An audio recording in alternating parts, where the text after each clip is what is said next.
What does 21st century learning look like to you? Yeah, I think it means getting students ready to live life here in this 21st century, giving them the skills and the tools that they need to be successful. I think it means engaging our 21st century world and maybe even creating our classroom experiences to mimic what the outside world looks like. Why is it important to mimic what's going on elsewhere outside of education? Well, it's easy for us to be in a bubble in our educational sphere. We have our good philosophies and our best practices, but if that doesn't translate into the real world experiences that our students have after they come out of our environment, then there'll be a gap. And so I think as much as we can align our environment to match or to mimic the environment outside of the educational system, then when students graduate and move forward into the real world, there'll be less of a gap in that transition. Are you familiar with the John Dewey quote that schools should be the real world? I'm paraphrasing, but schools should be, or education should be, the real world rather than preparation for the real world? I am not familiar with that quote, but I do like that idea. So that sentiment of how is it that we can get schools closer to being the real world rather than preparation for something later? Right, yeah, I would resonate with that for sure, and I think that if we can create those experiences in the classroom that our real world experiences, that our students are developing skills that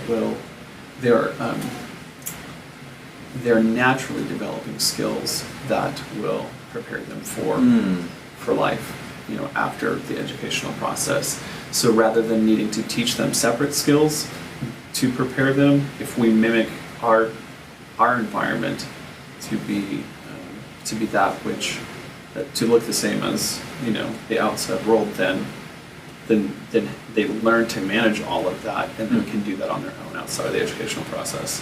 We feel like it's an example of a real world experience that could be done in the classroom. I think a lot of what the real world is just asking questions and solving problems. And so if we begin to ask our students what problem do you want to solve, or what issue in your world do you want to address, and begin to give them a space to start that exploration process. What is this issue? What is this problem? What are responses to that issue and problem that we can take? Then I believe that will be the same kind of thing that they'll be doing when they graduate. So I don't know, maybe not a specific project, but maybe more a process answer for that. Process, but also that idea of there are real problems, right? That you experience every day, outside of the walls of the school, or maybe even in the school, solving problems that are going on with the social politics of being a 13-year-old, those kinds of things, right?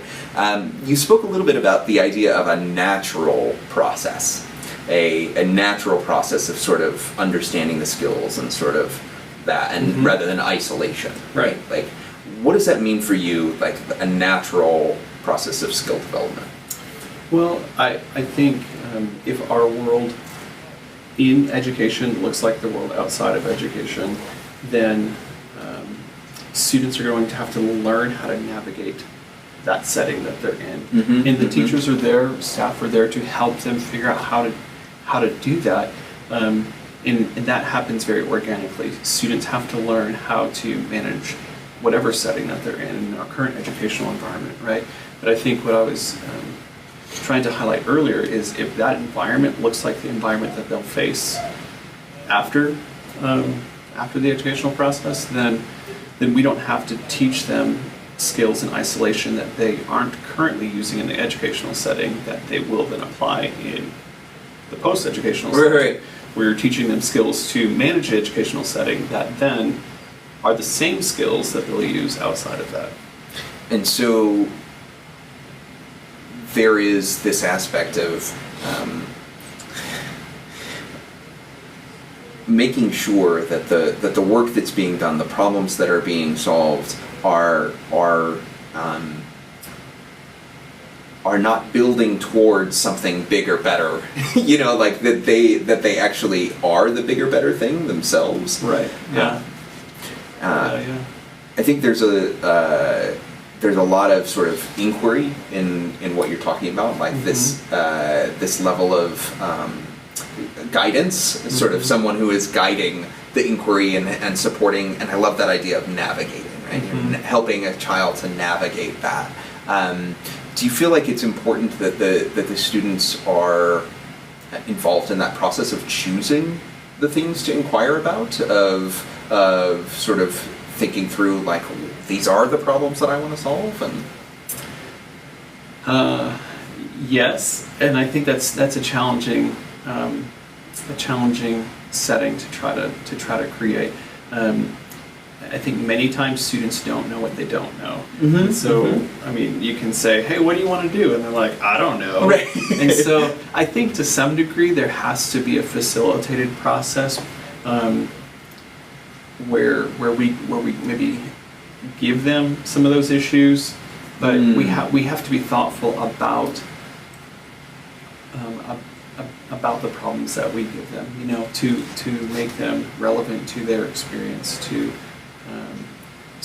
know our students well enough to know what matters to them, so that we can maybe give them a starting point in that process. And then as that process grows, then students, they develop more knowledge, they develop more understanding, and then can choose more, I think. But I think that's later on in the process, and I don't know if that's later on in the school year for a third grader, or later on in the process where in high school maybe they can be more self-directed, and in elementary school not as much with some of these, but I think we have to bring initially to them issues that are relevant to them, just to give them a starting point.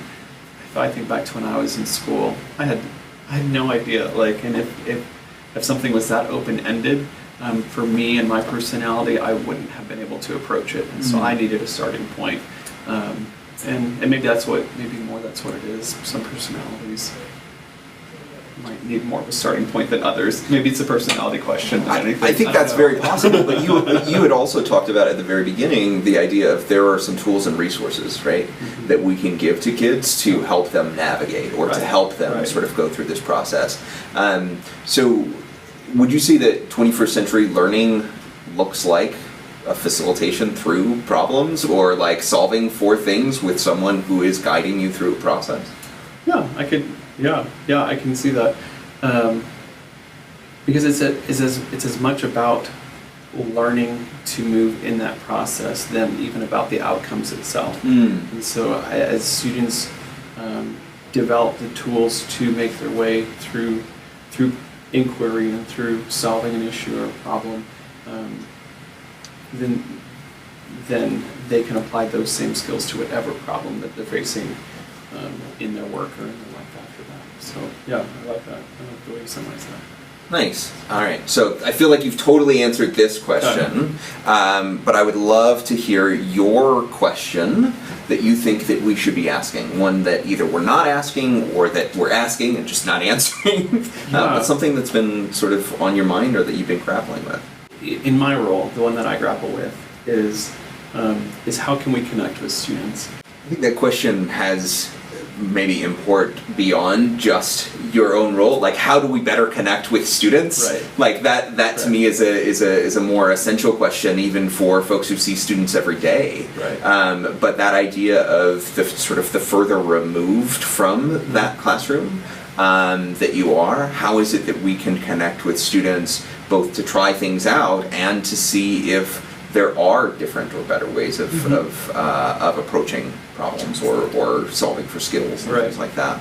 Right. It also just grounds our work. I think if we know our students and who we're serving, then it really provides more clear direction for how we go about doing what we do. I really appreciate your time. Thank you so much. Totally.